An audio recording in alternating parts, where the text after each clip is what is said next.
Hi everybody! Happy Tuesday! So, ito ang ating follow-through from the session natin nung Sunday sa Bible journaling. And I hope that this will give you a more somehow understanding kung paano kayo magsa-start on your Bible reading and Bible journaling and Bible study journey. But before that, let's pray, and I hope that you will be able to learn more from it. So, Father God, thank you for this time, and I pray that you will be the one to give wisdom and understanding and knowledge to all of the person who's actually viewing this video or who's listening, para mas magkaroon sila ng courage, confidence, and encouragement, Lord God, to continue to be intentional in reading your word. In all of this, we pray through the mighty name of your Son, Jesus Christ, our Lord. Amen. So, eto na nga. We're actually in the book of Ephesians, but what I wanted to do first is just to go through this box of two paragraphs para ma-deep dive natin kung paano yung ginagawa ko para mas maintindihan ko at hindi ako ma-overwhelmed dun sa mga words na nababasa ko sa Bible. So, why do I say that? I know that most of you are actually probably discouraged kasi minsan yung mga words na nababasa natin sa Bible, parang masyado na siyang malalim. And somehow, you know, it doesn't give us the perspective on what it is talking about kasi yung temperature or yung background siguro kung saan nanggagaling yung author nung binabasa nating book sa Bible is not the same as how, you know, we're actually going through our own culture, our own tradition here in the Philippines, or even yung family background natin, religion background natin. It just doesn't fit as much as we wanted to.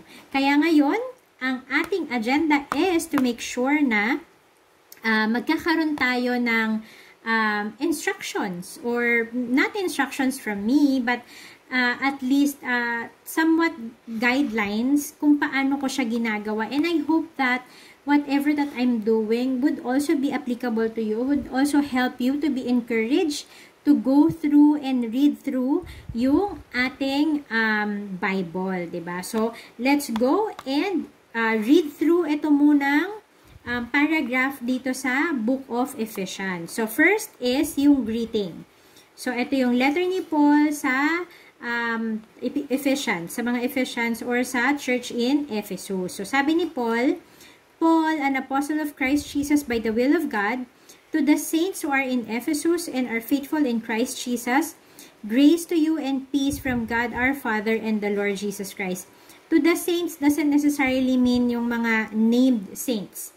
You know, when you follow Jesus Christ, when you accept Him as your Lord and Savior, you're actually called saint, because saint is someone who is set apart, right? And you are set apart for God. You're not set apart just to do miraculous things or anything, but you are set apart because later malalaman natin that we are what? Adopted to His family. That's why you are set apart and you are called saints when you accepted Jesus Christ as your Lord and Savior. Anyway, to continue on, sabi niya dito, grace to you and peace from God our Father and the Lord Jesus Christ. Napakaganda nitong blessing na to, grace to you and peace, diba? So, Paul is already extending just in his greetings yung blessing of grace, diba? Grace is an unmerited favor from the Lord. Every good thing that Paul can actually, you know, say and share that will come from the Lord is being extended to the church. And of course, peace.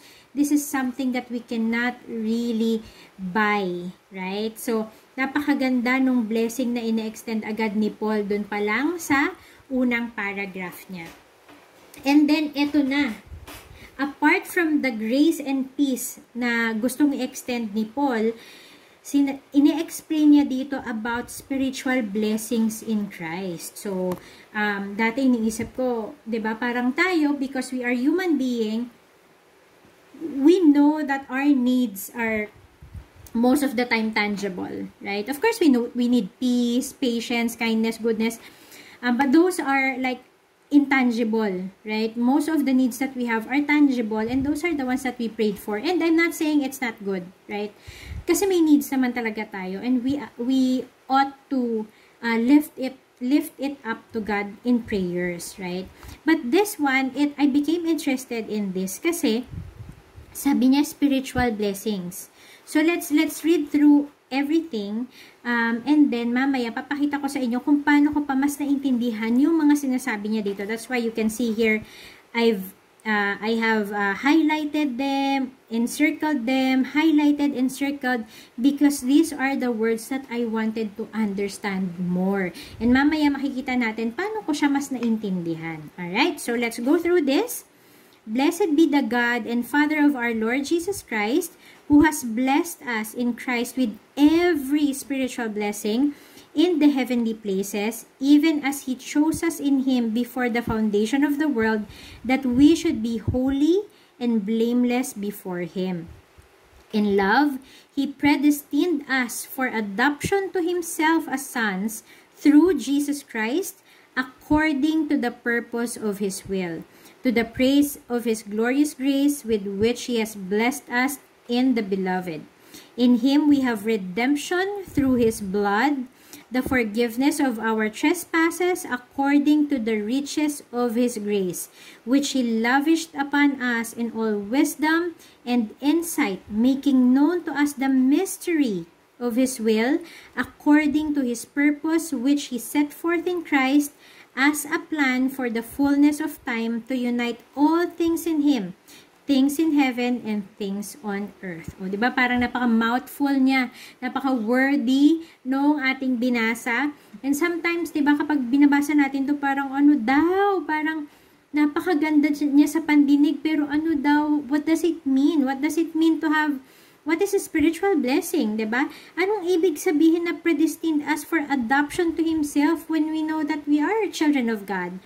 Then, what is this? What does it mean to be adopted? Right? And, what do we mean by redemption through His blood? Diba? Ano yung ginawa doon? And, most of all as well, what is this mystery? Have we seen the unveiling of this mystery? So, let's go through and let's see, kung ano yung makikita natin dito. Okay, now we go to the first word. So, sabi dito, blessed be the God, the Father of our Lord Jesus Christ, who has blessed us in Christ with every spiritual blessing. So, makikita nyo, in-encirclean ko siya ng pink. Yes, and here, this is what I have written about spiritual blessings. So, sabi dito, benefit of accepting the salvation of Lordship of Jesus. Includes the fruit of the Holy Spirit in Galatians 5. So, sabi dito, ang spiritual blessing is the benefit sa pagtanggap natin ng Lordship, right? Salvation and Lordship of Jesus. Again, when we say salvation and Lordship, it means that we're acknowledging that Jesus Christ is our, what? Our God, our Master. Which means if He is our Master, we are His slave, and whatever He says, we do, right? But, take note, para kasing negative, whatever He says we do, wala na akong choice. Akala ko ba may free will? Come to think of it. Jesus Christ is what? And is who? He is God, right? And if He is God, He is all pure, He is almighty, He is what? He is all good. If He is all good, there's nothing bad that will come out from it. And if everything in Him is good, it is but logical that everything that He says will be what? Will be best for us.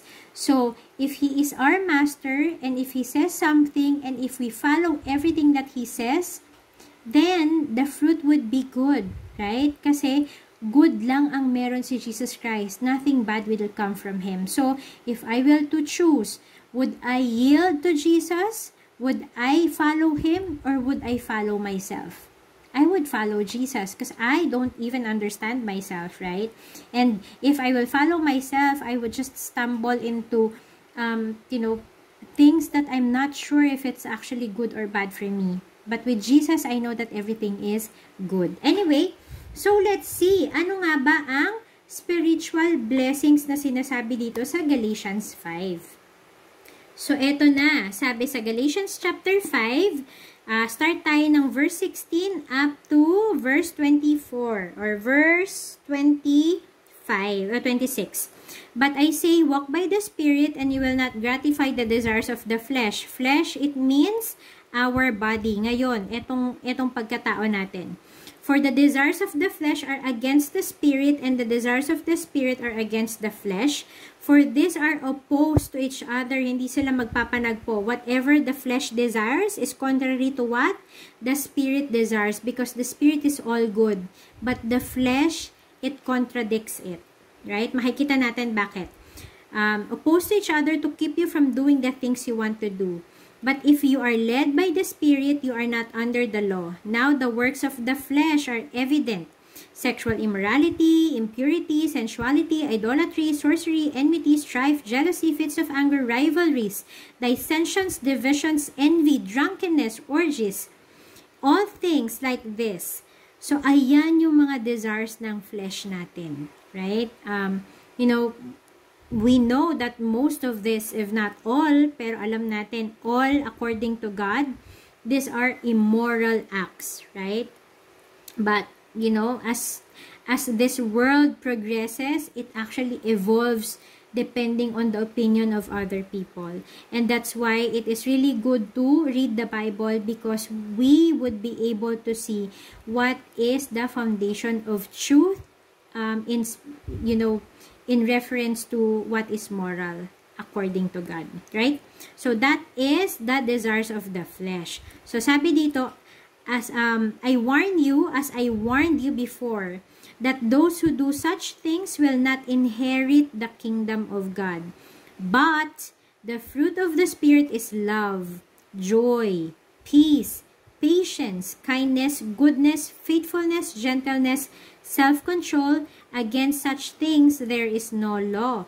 And those who belong to Christ Jesus have crucified the flesh with its passions and desires. If we live by the Spirit, let us also keep in step with the Spirit. Let us not become conceited, provoking one another, envying one another. So, sabi dito, di ba? If we live by the Spirit, there is no law. Kasi yung law, it's actually being given so that we would understand what is right from wrong. That there would be division of the foundation of truth, right? That we will have moral ground. So, the law is applicable to make sure that we are guided to have moral ground. So, the desires of the flesh, this is under the law because it is being defined as immorality, right? But the fruit of the Spirit, it says it is not under the law. Why? Because it is pure good, right? So it is not under the law. So if you're under the law, then you will be judged by the law, right? So katulad dito sa atin, 'di ba? We have the law about stealing, about murder, 'di ba? About ano pa ba, yung pagnanakaw, di ba? So, we have law under that because we have defined it as an immoral act, right? So, ibig sabihin nun, you're under the law, you will be punished according to the law, right? So, the same way that if you are driven by the desires of your flesh, then you are under the law, then you will be judged accordingly by the law of God. But if you are driven by the Holy Spirit, you will not be judged according to the law, because there is nothing bad that will come out from the Holy Spirit of Jesus Christ. Right? So, that's why you are not under the law. Okay. Alright. So, moving on. Dito naman tayo sa green. Yes. Okay. So, sabi dito, predestined for adoption to himself, diba? So, dinefine ko dito, what does it mean to be predestined or adopted? God, in His wisdom, already made a way to provide us a chance to choose His perfect will to be part of His family. It says here in Jeremiah 29:11, in Romans 8:28. What do I mean by a chance to choose His perfect will? Because not every one of us can actually say we are children of God.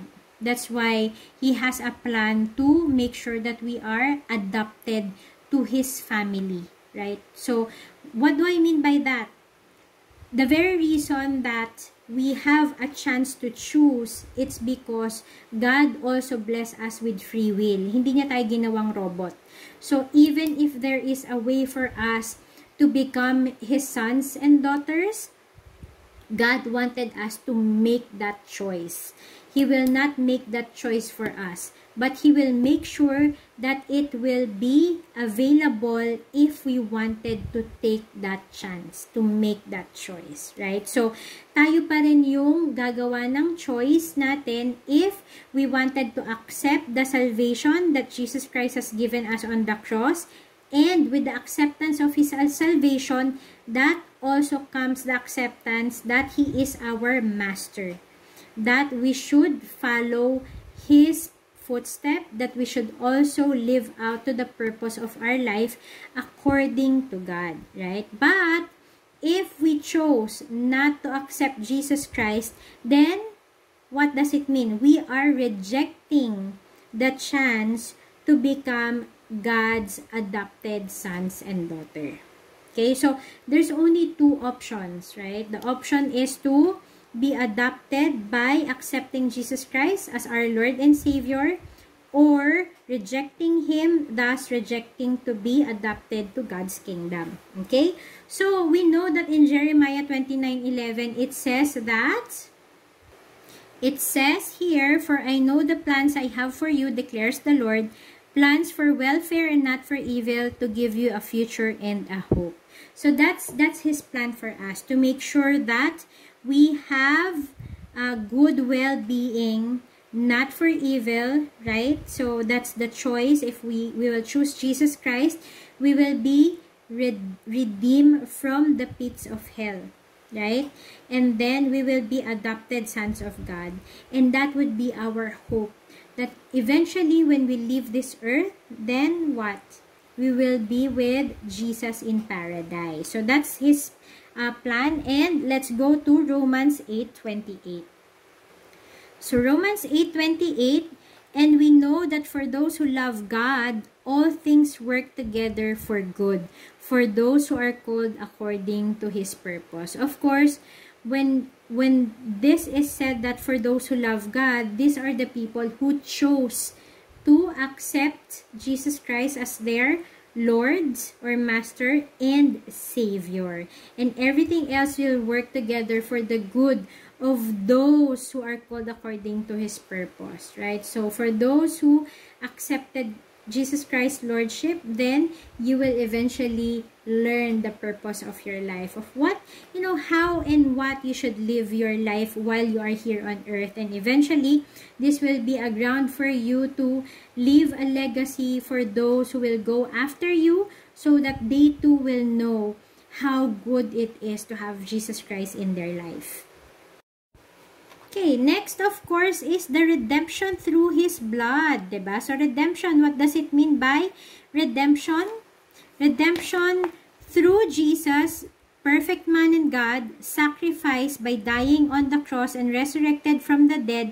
He purchased our sins from the damnation that awaits us in hell. O, diba? So yun yung redemption, because of what He did on the cross.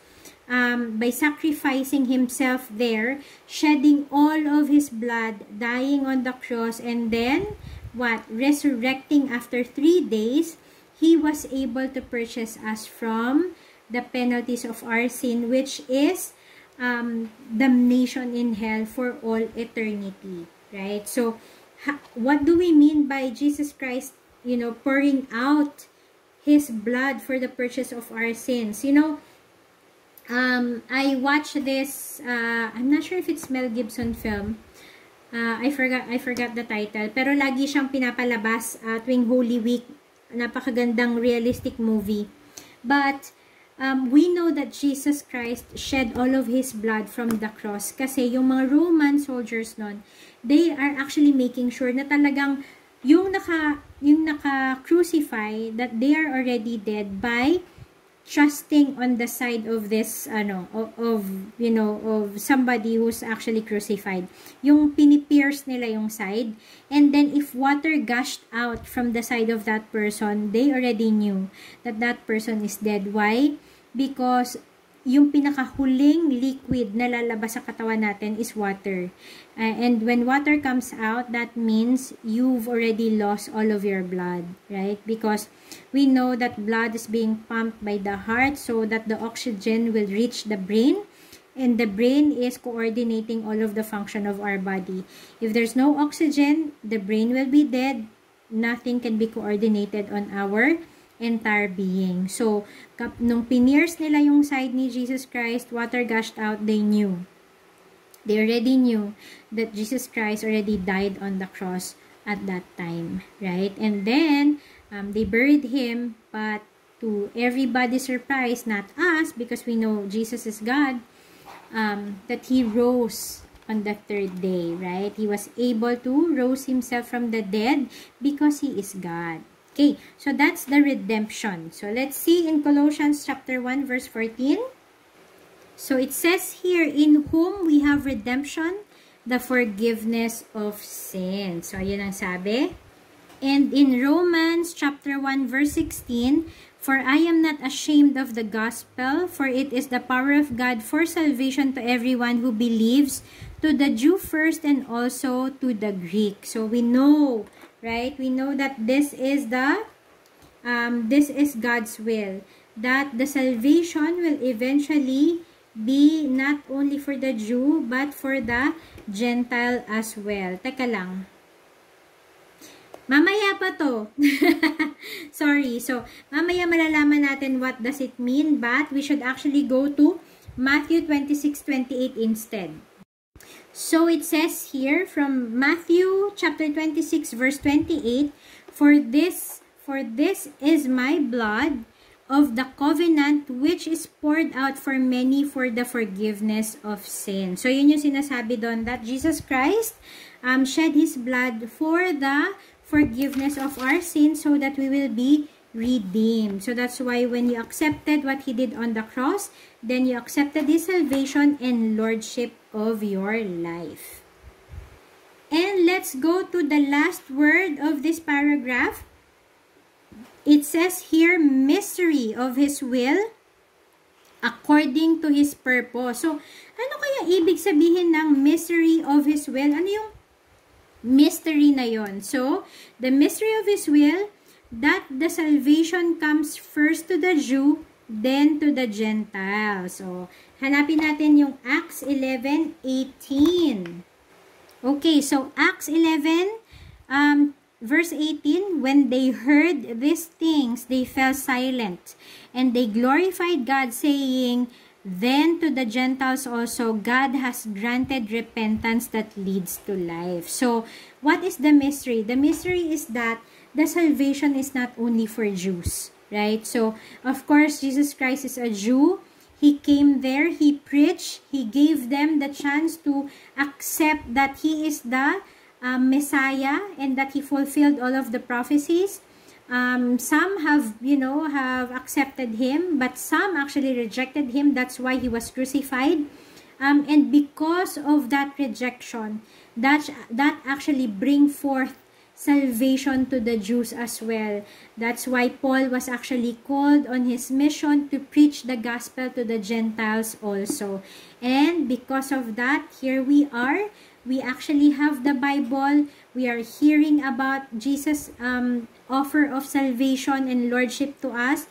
And that's why we're studying this Bible. Because as the Gentile is also co-inheritor of the kingdom of God. When we accept Jesus Christ as our Lord and Savior and embrace what he did on the cross on our behalf to purchase us from the penalties of our sin. And ito yung binasa natin kanina, di ba? For I am not ashamed of the gospel, for it is the power of God for salvation to everyone who believes, right? So don't forget that, everyone who believes. To the Jew first and also to the Greek. The Greek represents Gentiles because they are non-Jew, right? So it's not just the Greek, but all Gentiles. It's just represented here by the Greek, right? So, that means that the mystery has already been unveiled. What is the mystery again? The mystery of God's purpose is that the salvation will come from the Jew, for the Jew, and as well as for the Gentiles. Okay, so I hope that I was able to give you something para makapag-start kayo on your journey to do your Bible study, Bible journal, however you do it, Bible reading, para mas ma-appreciate ninyo kung paano talaga basahin yung Bible. But I know some of you may ask, Nizi, paano mo nasabi na yung mga other Bible verses na ni-reference mo doon sa mga binasa mo kanina are the ones that we can also find, right? So, of course, katulad ng sinasabi ko palagi, there are Bible where you have cross-references of verses on the side. So, makikita nyo yun sa side. Merong mga Bible verses na kino-cross-reference yung mga iba't ibang word doon sa Bible, right? And then, you will also have something in the back of your Bible where most of these words are also defined or is being given Bible verses that could help you further understand how the word is being used and what it is actually meant based on the other Bible verses kung saan pa siya nagamit. If you don't have that kind of Bible, don't fret. You have a lot of online references that you can go to. So you can go to BibleGateway.com. You can also utilize your YouVersion app Bible. And you can go to my favorite, blueletterbible.org.